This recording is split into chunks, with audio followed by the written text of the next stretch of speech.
think it works if you point it that way. To conclude this block, I want to talk about the use case of all these renewable gases to know the potential. This vision that we are hundreds of kilometers away from the ocean, but we all know that this is not working. Apart from this, is what I wanted to say is we all know that even though we are in the middle of Spain, the sea transportation is very important. 80% of goods are in the sea transportation means, and is the most efficient one. I'm not saying that it's is well contrasted in the United Nations conferences. This transportation means has an inconvenience, and it happens to the air transportation. It's about 13-14% of CO2 emissions. So since this is a very efficient transportation, it is being used more and more. So it is expected that for 2050, it's going to be up to 17%.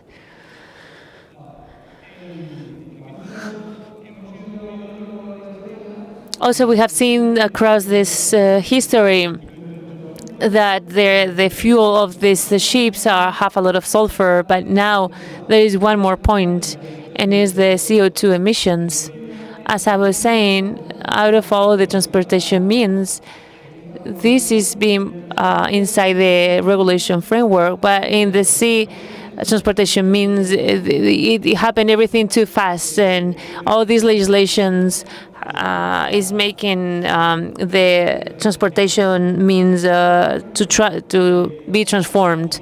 For example, how the OMS is imposing the OMI with the emissions regulations very hard, and you can see also the RED 3 and the Fuel EU Maritime. Also, you can read here how strict they are being, and this is making for us to work a lot on this. But the good side is that in the CO2 emissions market, it's been an income for projects to improve these emission problems.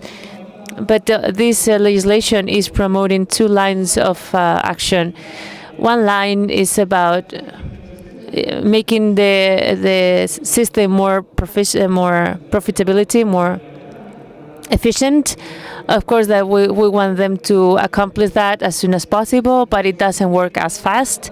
And the other way is working on fuels that have less CO2 footprint. So there is a lot of legislations about using renewable energy and RGO, and all of you really know what I'm talking about. In this line,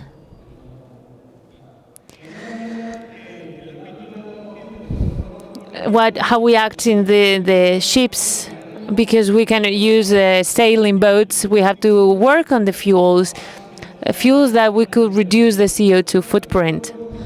Using new fuels means new requirements for the boats, because we have to take these fuels in the boats, and it requires new storage mechanisms and safety measures that are different, and also is affecting the bunkering. And of course, taking this new fuel, new mechanisms, and the ports, the harbors might have to change. So many changes together. And as you can see, that the technicians, as is my case, when we have this problem, it emerged ECOMAR project. It is inside this innovation program of CIDAUT, and we want to generate ecosystem to boost these new fuels that is going to lower these CO2 emissions by the ships. This comes from the maritime sector, and we know this is very active engineering regarding these alternative fuels, and is supported by other entities that are collaborating with all these points that I was talking about. In one side is CIDAUT, the entity that I'm from, to work in these fuels and its uses. In another side, Naturgy is an expert in bunkering, and energy for boats and ships, and also Gaznanda is a representation of the maritime sector in Spain. In this project, what we have been working on is mainly three working points in this ecosystem. First of all, we always try to develop knowledge and techniques to use new fuels in the boats and ships, also to expand this ecosystem, to disseminate the results in order to use it in other projects in Spain, and also to do this training in this value chain. So what is affecting this project is all this typology of fuels that we could use. So we are more conscious, aware, because there is a huge energetic mix. So we need to make it more like electrical, because it will be easy to reduce the CO2 emissions. But as we all know, the electricity, the electrons are not taking enough energy to all the applications. So we need to start converting these electrons in synthetic fuels, the electrical fuels. But we all need to be supplemented with what we are talking, and we all know these molecules, biomolecules like biofuels that are there. All these alternatives we are talking in this ECOMAR project that we are treating. The first thing we need to think about when we analyze this issue is when we are talking about the ship, is so different an engine from a small boat with a transatlantic huge ship that is taking containers with thousands of megawatts. So in that sense, we need to be aware that we have different alternatives and different technologies that we could apply here. But in this graphic, you can see the difference of energy per cubic meter of the liquid hydrogen compared to the LPG, sorry, and you can see what's the autonomy that each ship could have and different alternatives that we should think about. This is conditioning the higher quantity of fuel. So we have to design the boats in order to have a storage area, deposits to be autonomous.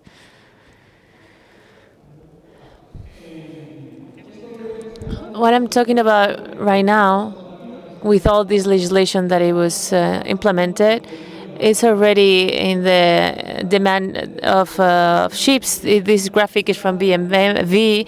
This is the evolution of the how it's changing the fuels depending on the ships. Of course, the LNG is the most implanted one, and Spain is a reference in the world, because this is we have like 8 ferries that are using this kind of fuel. But also you can see here the butane and propane, the liquefied one, and also the ethanol and hydrogen are also being part of those alternatives. They are all making us to analyze each application, what fuel we should use. The easiest one will be just to make electricity, right? So we will just make batteries and make it use. Of course, this is not working for all kinds of ships. Maybe for small boats or Zodiac, but if we talk about a container ship or something like that, we need more energy. So, or we make the electron bigger, larger, and using hydrogen. We could also liquefy that and use it in the ship. We could have larger ships, but it will be limited. What's the next option?